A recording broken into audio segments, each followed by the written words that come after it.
தமிழன் நிலங்களுக்கும் சொத்துக்களுக்கும் ஆளாளுக்கு உனக்கு எனக்கு என்று அடிபட்டு கொண்டு சீட்டு போட்டுக் கொண்டு இருக்கிறார்கள். நமக்கு தெரியுமா?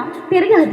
இந்திய தமிழ் தானே என்று பேசாமல் இருந்தோம். ஒரு நாடு ஒரு தமிழனை 18 நாடுகள் சேர்ந்து தம்சம் செய்த போது என்ன செய்து கொண்டிருந்தோம்? இலங்கை தமிழன் தானே என்று பார்த்துக் கொண்டிருந்தோம். இப்படி போனால் நம் படைக்கு என்ன ஆகும்? இப்படை தோற்றின் என்பதற்கு முன்பதாக எது வெற்றி? வெற்றி என்பது ஒரு இனத்தை அழித்து இன்னொரு இனம் வாழ்வது கிடையாது. வெற்றி நான் கருப்பியாக இருக்கிறேன், நான் ஒரு கிளியோபட்ராவாக என்னை நினைத்துக் கொண்டால் நான் கிளியோபட்ராதான். அவளுடைய தமிழின் அருமையை சொல்லி சொல்லி கதையாய் சொல்லி வளர்க்க வேண்டும். அதுக்கு முதலாவது என் இனம் இருக்க வேண்டும் ஐயா. என் இனம் இருப்பதற்காக எந்த ஆயுதத்தை எடுத்து நான் போராடுவேன். நிலம், நீர், தீ, காற்று, ஆகாயம். இன்றைக்கு தமிழனுக்கு எதிராக உலக நாடுகள் எல்லாம் மிக அழகாக தந்திரமாக பகடை உருட்டி கொண்டிருக்கிறது. ஆம், நாங்களும் அவர்களுக்கு பின்னால் பிஸ்கட்டுகளுக்கு அலையும் நாய்க்குட்டிகளை போல வாலாட்டி கொண்டு சென்று கொண்டிருக்கிறோம். இன்றைக்கு நம்முடைய பண்பாடும் பாரம்பரியமும் பூச்சியங்களாக அடையாளம் காட்டப்பட்டு கொண்டிருக்கிறது, குப்பைகளாக காட்டப்பட்டு கொண்டிருக்கிறது.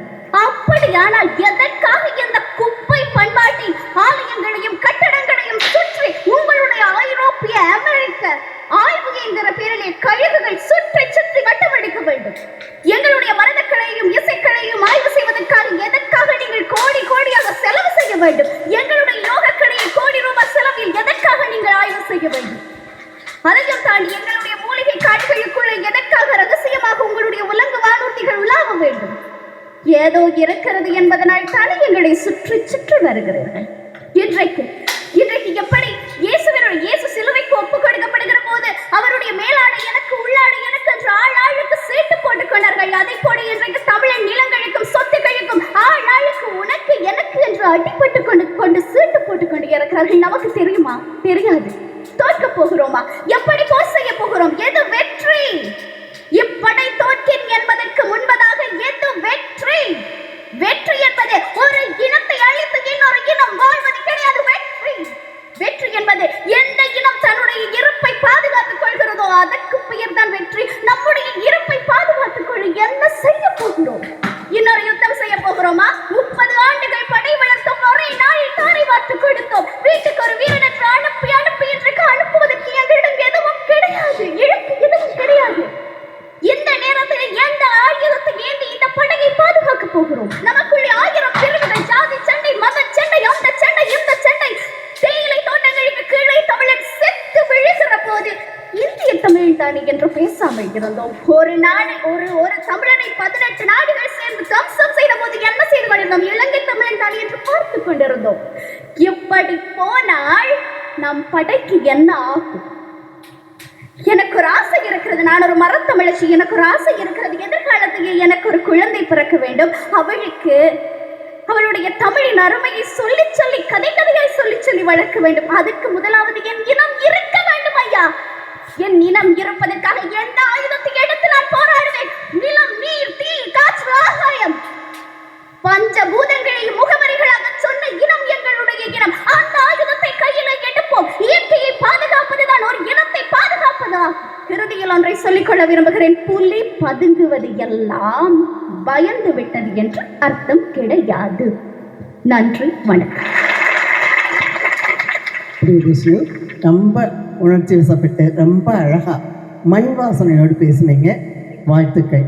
ஏன்னா இப்போவே உங்களுடைய பேச்சுக்கு வெற்றி வகை சூடுகிறோம். ஏன்னா அந்த ஒவ்வொரு எடுத்துக்காட்டுகளும் நீங்கள் சொன்னதெல்லாமே அனுபவபூர்வமாக பார்த்துருக்கீங்க.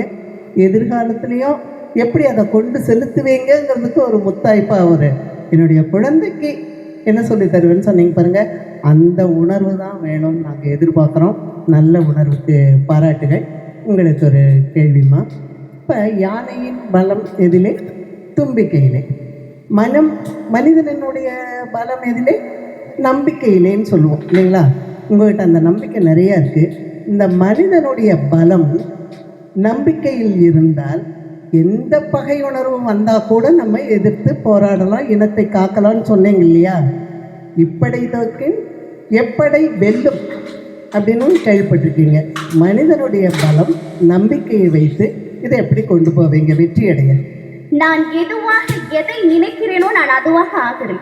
என்னுடைய எண்ணங்கள் தான் என்னை வடிவமைக்கிறது. கண்ணாடிக்கு முன்னாக நின்று நான் இதுதான், நான் கருப்பியாக இருக்கிறேன், நான் ஒரு கிளியோபட்ராவாக என்னை நினைத்துக் கொண்டால் நான் கிளியோபட்ராதான்.